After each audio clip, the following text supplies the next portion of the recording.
Hi, welcome to another video story from Sweden. Today I'd like to share with you a project of mine that I called a backyard photography adventure. The idea came up to me because every winter I help out the animals of the forest that lies just opposite to my house, leaving food for them in my backyard. So I thought of recording them for 7 days in a row to see how many different species I was able to capture just in my garden in a short span of time. In order to do that, I have used the conservatory of my house that serves as a perfect domestic blind, as it lies just a few meters from the apple tree where I'm used to leave seeds and nuts. That's where I have set up my camera for the past 7 days to capture whatever animal approached the tree, and I was amazed by the results. But let's step back for a moment. The first animals that ever came looking for food since a few years ago were the deer. And that's when my winter feeding activity actually started.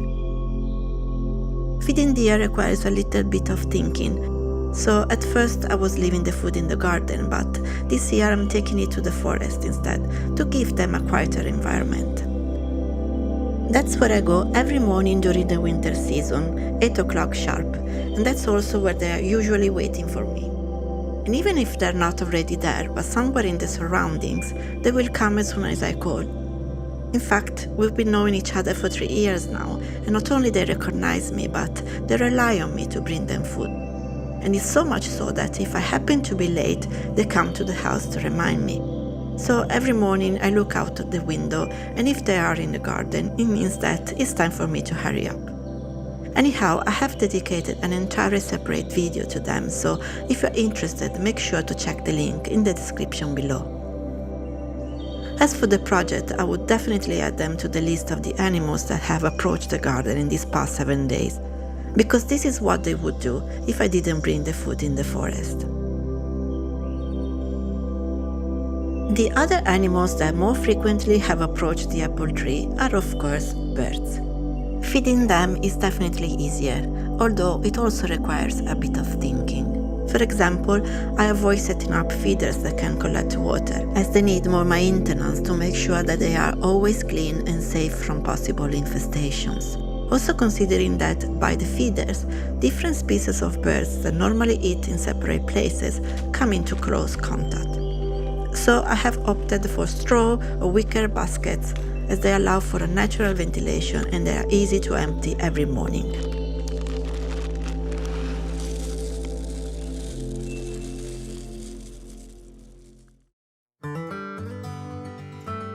The first birds to arrive at the apple tree every year and the most frequent visitors are the great tit with black and yellow plumage, the blue tit as described by its name, and the nuthatch, a gorgeous passerine that resembles a small woodpecker with grey bluish upper parts, chestnut underparts, and a black eye stripe. Other species of birds usually follow only a few days later. Tits and nuthatches often arrive together, the great tit being by far the largest group among them. They move very fast, stop for a short while to grab a few seeds, and then fly off again in a continuous coming and going that lasts from morning till sunset. They are always in the garden. They are feisty little scoundrels at the feeder, unafraid even of bigger birds. All they want is to get their share, and even a bit more, like this one in the picture that looks more like a tennis ball than a yellow bird. Although, to be honest, I'm not entirely sure that this is an overweight bird, as it might well be just a youngling. I notice in fact that young birds are usually rounder and fluffier than the adults. So yeah, they may not be the most interesting species to photograph, since they are the most common birds in Sweden, but they are definitely very entertaining to follow, especially when they interact with each other and other birds.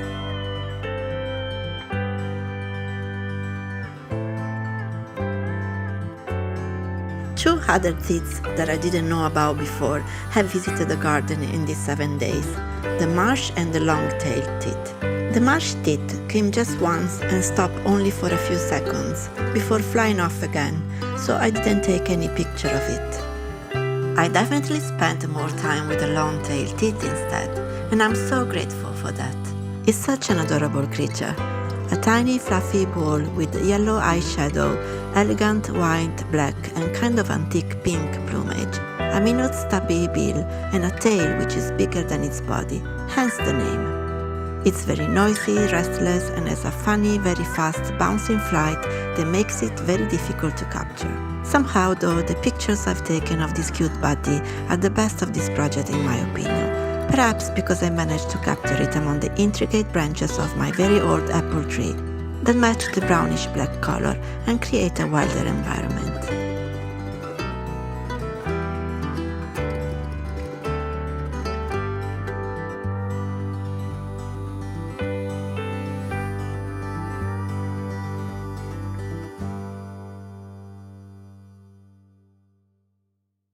But let's move forward.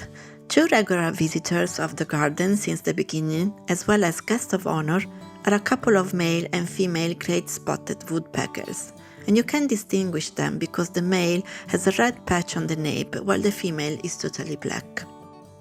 I'm very lucky to be able to see them every day in my garden as, although not rare, they are always a precious prey of wildlife photographers. Both male and female have a beautiful glossy blue, black and white plumage and a pattern of white spots on the tail that look like they are brush painted. They never pick up seeds from the ground, but they are always clinging to the tree, where they drum a lot and have a habit of hiding on the side away from the observer. It's very difficult to capture them on a branch in a still frontal position. Like the long-tailed teeth, they have a bouncing flight, but a little slower, and have a funny way of moving backwards and sideways. Together with the great teeth, they are the main responsible of all the seeds that you see on the ground. It's not me who scattered them around, it's just that they drum even when inside the basket, throwing out much of its content for the joy of bigger birds that feed on the ground.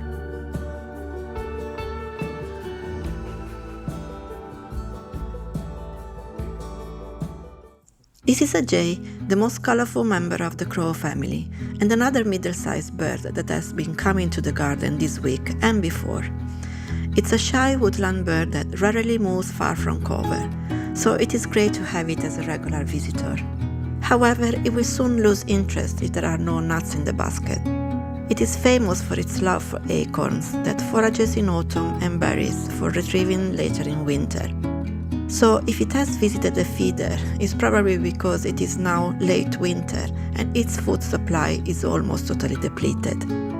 It usually comes in a small flock of 3 or 4 birds, but it's very wary and the slightest abrupt movement makes it run away, and it never stops for too long anyway. This in the picture is a truly beautiful youngling, proudly looking ahead in its winter coat. The blackbird is also a regular guest of the garden, but I usually won't see it until spring. So I was very surprised when I saw this cute female specimen in the viewfinder of my camera this past week. She came on a sunny day, grabbed just a few seeds from the ground and spent quite a lot of time comfortably nestled among the tree branches, I guess to enjoy the blessed warmth of that day. I love the female plumage of the blackbird that is actually not black at all, but of a muted brown color with lighter spots and streaks on the breast.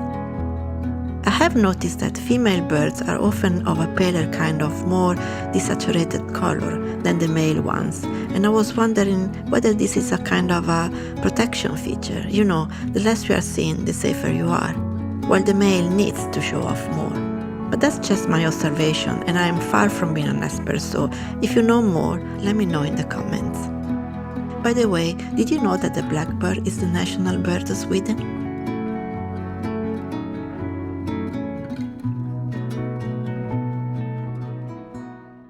And here we have a pair of male and female bullfinches that in Scandinavia are quite larger than in other European countries.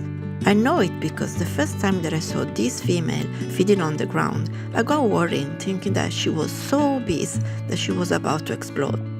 So I made some researches and found out that, yeah, they are actually quite large here in Sweden. Also, they look fatter when they sit on the ground. The male has a vibrant pinkish red breast, and the female has a more delicate brown tones and just a hint of pink on the belly. They are always together as a couple of lovers. They arrive together, feed together, and live at the same time. I read that they are monogamous birds, and they stay together for many breeding seasons, often for life. I have occasionally seen them before in the garden, but this year they are more present than ever. They were initially very shy, feeding on the ground only and rarely approaching the basket, especially when other birds were there. It took a little time for them to feel safe, but eventually they got more relaxed, and they even entered the basket to grab some seeds.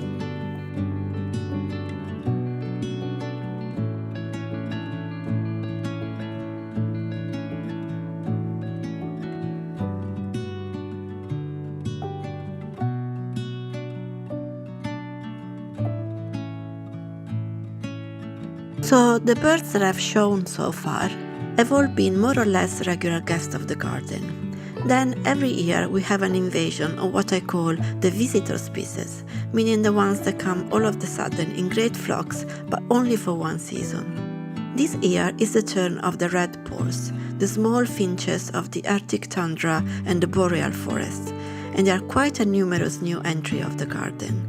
They come in busy flocks, have a tiny bill, and they are really noisy and energetic.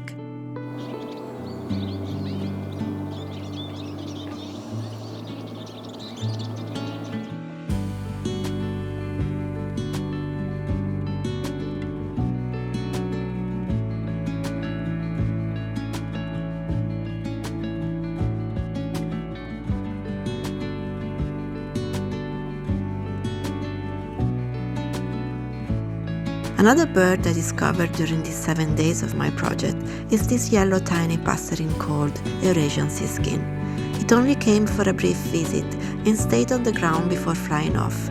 The one that I managed to capture here is a female whose plumage has a paler color, while the male is more of a vibrant greenish yellow.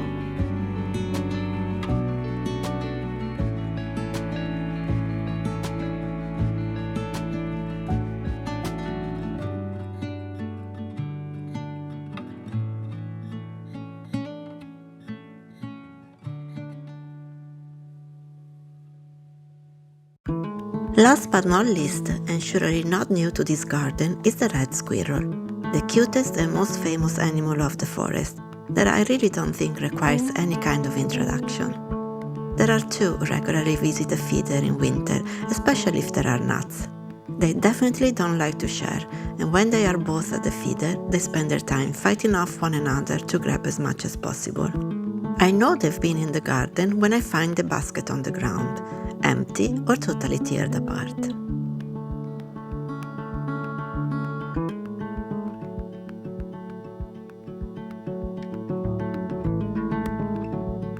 Luckily, in Sweden the native red squirrel population is stable and is not suffering the threat represented by the grey squirrel in some other European countries. The invasive species introduced 100 years ago from North America is so dangerous for the native one that can cause its extinction, since it is larger and more robust and it forces the red squirrel into areas where it's more difficult for it to survive. Also, the grey squirrel transmits a virus that's fatal to the red one, that once infected often dies of starvation and dehydration. Hopefully, the conservation efforts of some countries like Scotland will manage to re-establish the species, although I feel for the grey squirrel too, who is certainly not at fault and didn't ask to be brought to Europe. Alright, let's summarize. I have counted 11 species of birds plus deer and squirrels, captured in a 7 days period time at the end of the winter season. Not bad for a garden. But the purpose of my video was not to brag about it.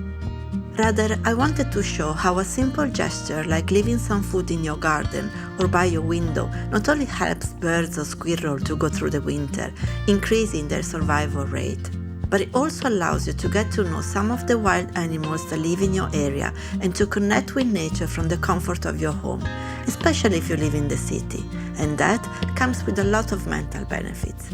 It's a bit like taking a walk in a forest or in any other natural environment, just in this case, you bring the wilderness to you. When I first started winter feeding the animals, I got so surprised to realize that things like waking up and going out to fill up the feeder, or just seeing the animals enjoying a meal while it was cold outside, made my mornings brighter, whatever the weather, and more hopeful, whatever my mood, the situation I was in, or the day I had ahead. Just watching the animals chirping, bouncing, and feasting outside your window will give you plenty of joy and a sense of fulfillment.